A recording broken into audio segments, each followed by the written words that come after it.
Mill, if you are thinking of ending your life, isn't it still dangerous? Now, recalling the letter Mill wrote, that's what I asked.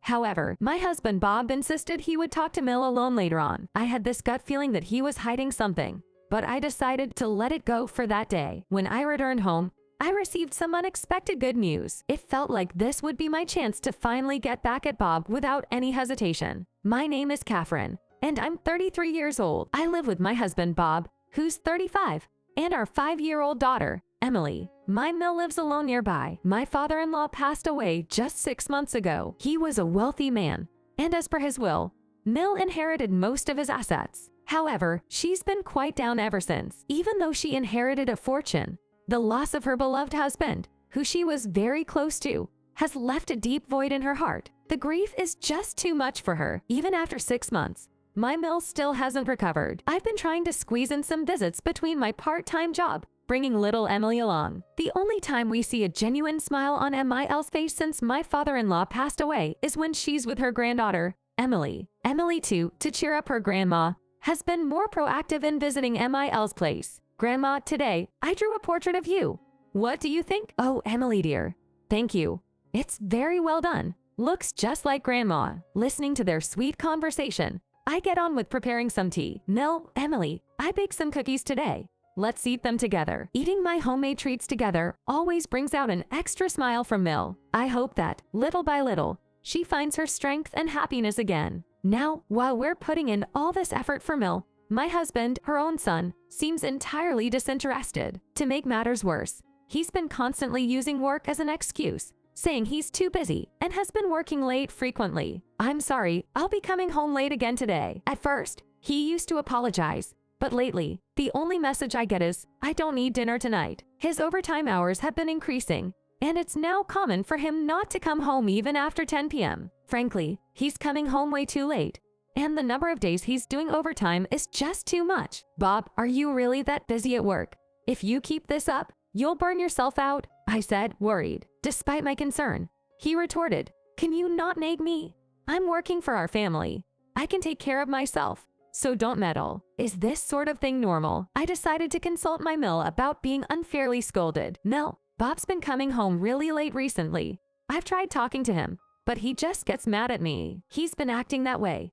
Oh, Catherine, I'm so sorry. It's not your fault, Mill. But if you know anything about Tyler's recent behavior, please tell me. Indeed. Mill hesitated a moment before speaking. Bob, when he was in college, was quite the wild child, going through a string of relationships. But after he started dating you, I thought he had matured. It's concerning that he's coming home late every day. Well, this was news to me. I had no idea my husband had such a past. Could he possibly be cheating? This thought had never crossed my mind before. But after hearing Mil's words, the idea of infidelity somehow fit the bill. I wanted to trust my husband, but found it hard. So I decided to hire a private investigator to find out the truth. If he's really just working late, I'll apologize. But if he really was cheating, I had no intention of forgiving him. I had asked a private investigator to look into some matters a few days ago, but I still haven't received the results. Today was the day I had promised to go out with my Mill. I had the day off from my part-time job, and we had decided to go shopping together. Given that my Mill was wealthy, our shopping destination was a department store. She mentioned wanting to buy some summer clothes today. We decided to take the subway to the department store. Once we got off the subway, we walked together under the hot sun, using our parasols for shade. As we approached a large intersection, I was looking around for any bit of shade because of the heat. While I was doing that, I inadvertently lost sight of my Mill. Suddenly, she wandered into the intersection against the red light. By the time those around noticed, it was too late. A speeding truck hit her. Why did my Mill suddenly walk into the intersection?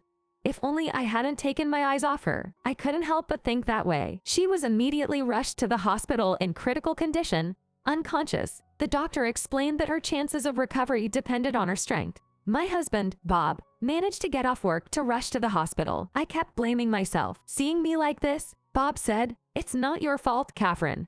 Maybe the heat made Mom dizzy. When she wakes up, let's talk to her properly." Uncharacteristically kind, I clung to Bob and burst into tears. That day, my Mill did not wake up. The next day, thinking that maybe she might wake up upon hearing Emily's voice, I brought Emily to the hospital. Emily, talk to Grandma for a bit. Emily then said, "Grandma, please wake up soon." I drew a picture of you again.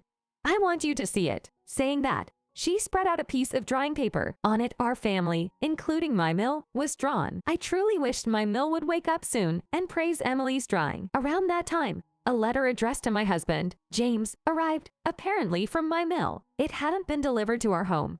Maybe it was sent to his office. Shocking words were written in it. "Bob, I'm sorry. By the time you read this letter, both Minori and I might not be in this world.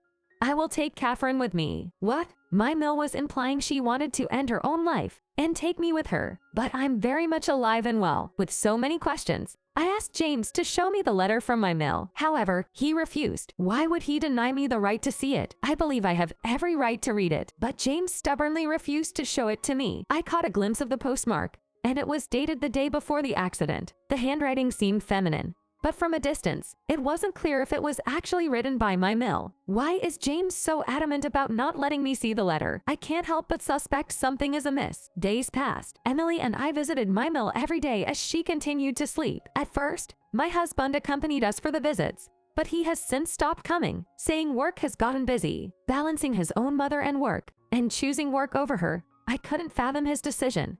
But when he said he was busy, there wasn't much I could argue. Every day, Emily and I would talk to my Mill. "Grandma, Emily played on the swing today. When you get better, let's play on the swing together." "Okay." "Mill, Emily ate all her cherry tomatoes today, even though she doesn't like them. She's trying her best, so please, you do too." That's the kind of stuff we kept telling her daily. Then, 5 days after the accident, my Mill finally woke up. It was so sudden. When Emily and I arrived at her room as usual, we saw my Emil's arm slightly raised. "What?" I quickly approached her side. Slowly, her eyes opened. "Mill, Grandma." Our voices echoed throughout the hospital room. Immediately, I pressed the nurse call button. "Nurse, my Mill. She's awake," I exclaimed with excitement, and the nurses quickly rushed in. By the time the doctor examined her, my Mill was fully conscious. That's right, I need to tell my husband. I told Emily to stay calm in the room while I stepped out to make the call. "Hello, Bob. Emil's awake." Really? In just that one word, I didn't sense any joy in Jason's voice. "Bob, aren't you happy? I know you might be busy, but can you come here as soon as possible?" As I urged him, he responded, Okay. She hasn't mentioned anything about the accident yet, right? Please don't mention it until I get there, all right?" "Why not? If she gets confused, it'll be a mess. I'll properly discuss the details with her." "Okay. All right, understood." Something felt off, but I promised Jason. Within an hour, he arrived. I wonder if he managed to get off work. That's what I was thinking. When my husband arrived, I tried to ask my Mill about the accident. However, he stopped me. I whispered a protest to him. "Hey, why can't I ask Mill about the accident? If she really tried to take her own life as the letter suggested, isn't it risky even now? I think we should know the whole story," I said with a firm tone. "Just let it be. I'll ask her later when we're alone. Think about it. Maybe she regrets trying to involve Catherine in it. Do you think it's fair to make her discuss this in front of Catherine? Think about how she feels." I felt like I was being persuaded again, but I had to admit, he had a point. Reluctantly, Emily and I decided to leave Mil's hospital room before him that day. When we got home, there was a phone call. It was about the results of the investigation into my husband. As for the results, the next day, after confirming that my husband would be late from work again, Emily and I visited Mil's room. Then we asked her what my husband had told her about the accident. "Mill, what did Bob tell you about the accident?" "He said it was because of the heat that I got dizzy and wandered into the intersection. But there's something else that's been bothering me." "What is it?"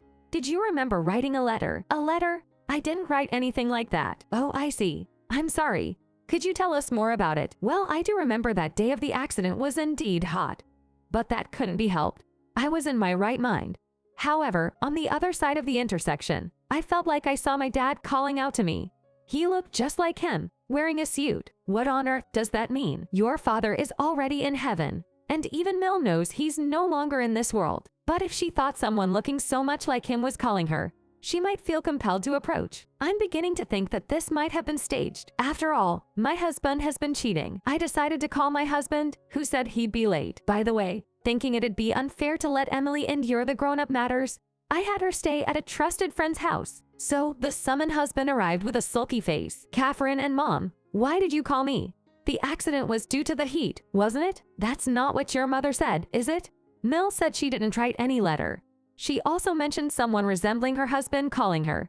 Doesn't that sound odd to you? You're going to trust what a woman who just woke up is saying. Maybe she's confusing her dreams with reality, he said, laughing. Well, what about this then? Can you explain it? I showed him the results of the background check. As I flipped through, there were photos of him with a young woman. Bob, you cared more about this woman than you did about me, didn't you?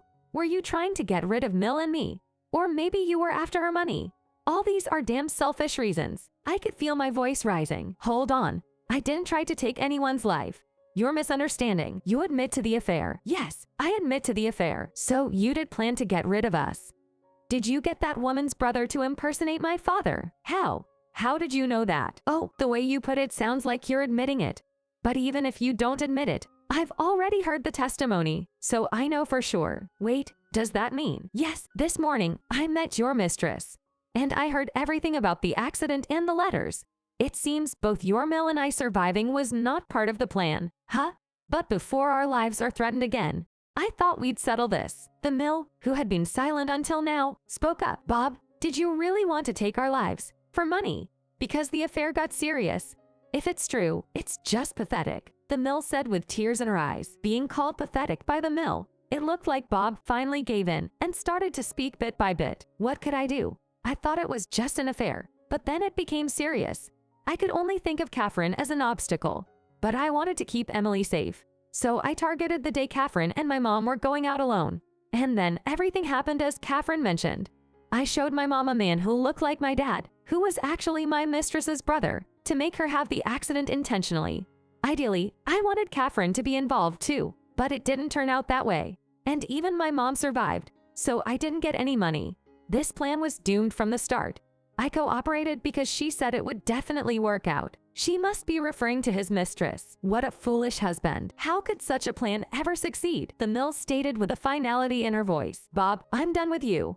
As of now, you're no longer family to me. Hearing this, Bob hung his head in defeat. After all that, it became clear about the affair, and I filed for divorce from Bob. It seems the mistress was really serious about him, as she's now expecting a baby. I demanded compensation from both Bob and his mistress. I know having a child can be expensive, but that's none of my business. I'm demanding 3 million yen in damages from my husband and 2 million yen from his mistress. Then there was a dispute over the custody of Emily. Despite expecting a child with his mistress, Bob refused to give up custody of Emily. He must have truly loved Emily in his own way, but if he did, he should have stayed faithful and lived with me and Emily. The one who chose the mistress over us was Bob. I was determined to fight for Hannah's custody, but it easily became mine. That's because the mistress said she couldn't love Emily. He should have seen that coming, but in the end, I got the custody of Emily. By the way, Bob is obligated to pay child support now. Raising a child with his mistress while paying child support for Emily won't be easy, but that's the path he chose. I intend to have him pay child support every month until Emily turns 18. Bob and his Mill really cut off their family ties, and since the accident was caused by Bob, the Mill demanded compensation. So now Bob has to pay me for the compensation and child support, plus compensation to his Mill. I wonder what he's going to do now. I might pity him, but I have no intentions of helping him. As for us, I've started working full-time. Emily had to transfer to a new daycare, but she seems to be enjoying it, so I'm relieved. We moved, but I'm still concerned about the Mill, so we're living in an apartment just 10 minutes walk from our place. Even though she cut ties with Bob, the Mill still considers me and Emily as family. I hope to cherish and share many moments with this new family.